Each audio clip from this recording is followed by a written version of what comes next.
Why is the future King of England quietly turning his back on centuries of royal tradition? Behind the palace gates, a decision has been made that's left insiders whispering and royal watchers stunned. It isn't about politics, scandals, or public duty. It's about where William and Catherine will call home. And the truth is far more surprising than the headlines suggest. This choice isn't just about a new address. It's a glimpse into how the next king and queen plan to reshape the monarchy itself. In the summer of 2022, royal watchers were left scratching their heads when William and Catherine suddenly packed up their lives at Kensington Palace and moved into Adelaide Cottage. For a couple destined to sit on the throne, trading a grand palace for a modest four-bedroom home in Windsor seemed almost unthinkable. To many, it looked like a downgrade, a future king abandoning the splendor of London for a tucked-away retreat.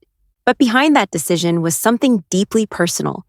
The move placed the family within arm's reach of Queen Elizabeth II during her final years, giving them precious moments with her away from the spotlight. It also carved out a quieter, safer space for their children. Catherine, determined to shield George, Charlotte, and Louis from the glare of constant cameras, wanted them to experience something resembling a normal childhood. She enrolled them at a private school nearby, ensuring they could grow up running across open fields rather than living under the suffocating glass dome of London's public life. What looked puzzling from the outside was, in reality, a carefully chosen step, one that put family above appearances.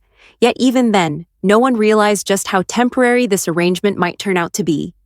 But no one could have guessed how temporary this choice might really be. When Prince George celebrated his 12th birthday, the whispers began almost instantly. The milestone sparked a new wave of speculation. Could Adelaide Cottage really hold a growing family of 5, especially one destined to wear the crown? For many, the cozy little cottage that once seemed charming was now painted as too cramped, too temporary, and far too ordinary for a future King of England. The royal rumor mill quickly latched onto one name: Fort Belvedere. The sprawling estate carried all the grandeur Adelaide lacked, with sweeping grounds and a dramatic royal legacy. It was once home to King Edward VIII, the monarch who shook the crown itself by abdicating in 1936 for the woman he loved. That scandal gave Fort Belvedere an air of forbidden glamour, a place tied forever to one of the monarchy's most shocking chapters. So, when talk of William and Catherine moving there spread across forums and tabloids, the pieces seemed to fit perfectly. For weeks, headlines declared the move inevitable, painting images of the Wales family stepping into those historic halls and reclaiming a piece of royal history. But just when everyone thought they had the answer, the truth turned out very different. Then came the twist no one saw coming. Just as speculation around Fort Belvedere reached fever pitch, Kensington Palace stepped in and shut it all down. An official spokesperson dismissed the rumors outright, confirming that William and Catherine would not be moving into the infamous estate after all. But the statement didn't stop there. In a single sentence that landed like thunder across royal circles, the palace revealed the truth. The Wales family is relocating, and soon, but not to a grand palace or a scandal-soaked estate.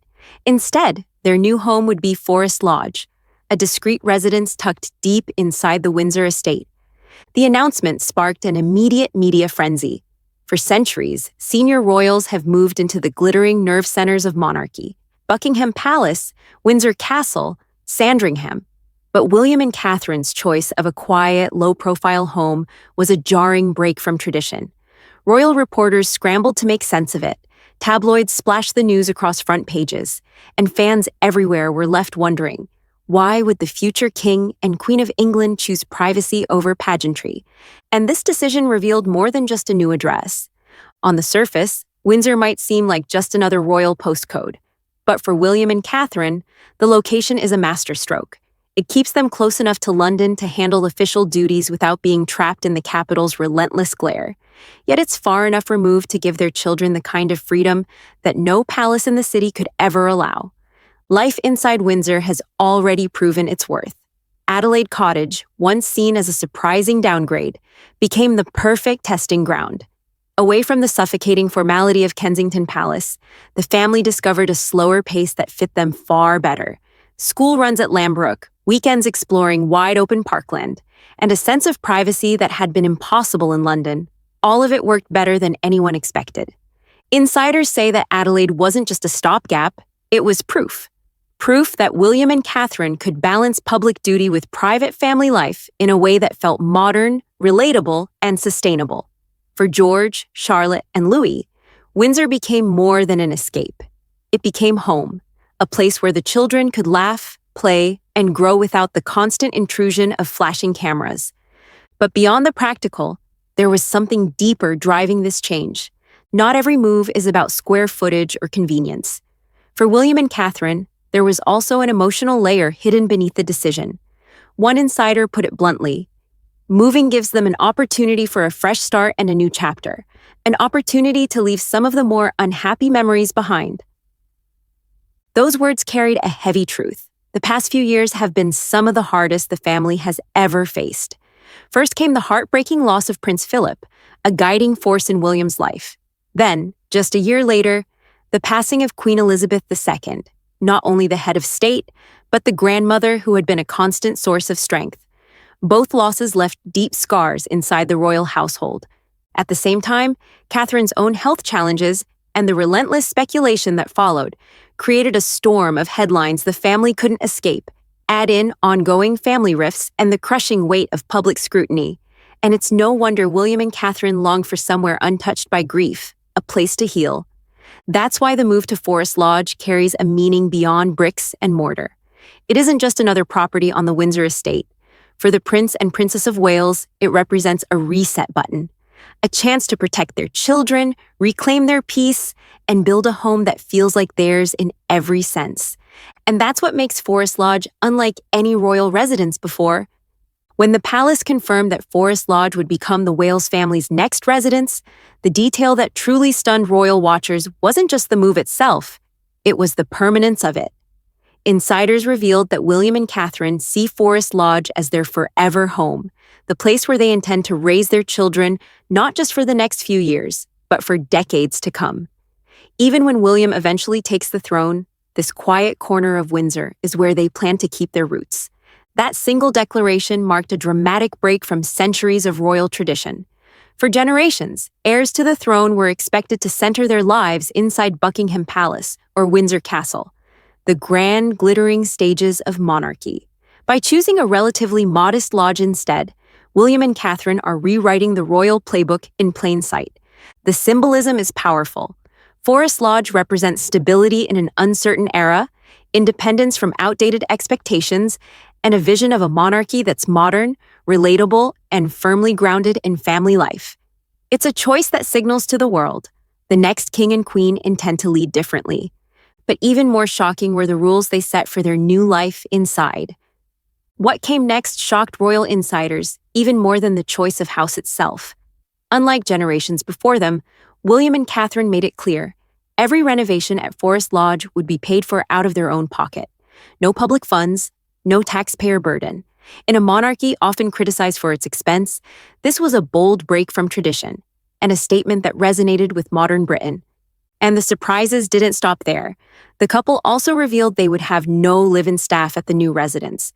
For senior royals, that's almost unheard of. Palaces have historically been filled with cooks, butlers, aides, and nannies living under the same roof to keep the royal machine running smoothly. But William and Catherine want something different. They want their home to feel like exactly that, a home. Not a stage, not a production set, but a private sanctuary where their children can grow up without an audience. It's all part of a bigger vision. By cutting away layers of royal excess, the Prince and Princess of Wales are carving out a lifestyle that prioritizes family, privacy, and normalcy over pomp. For George, Charlotte, and Louis, it means learning independence in an environment that feels less like a palace and more like any other family household. And in doing so, William and Catherine are quietly reshaping the monarchy itself. When you step back and look at the bigger picture, Forest Lodge is more than just a house. It's a symbol of how the monarchy itself is changing. For centuries, royals have been defined by palatial settings, gilded halls, and rigid traditions. But William and Catherine are proving that leadership in the 21st century can look very different, grounded, relatable, and firmly rooted in family. By choosing authenticity over spectacle, they're shaping a monarchy that feels less aloof and more human.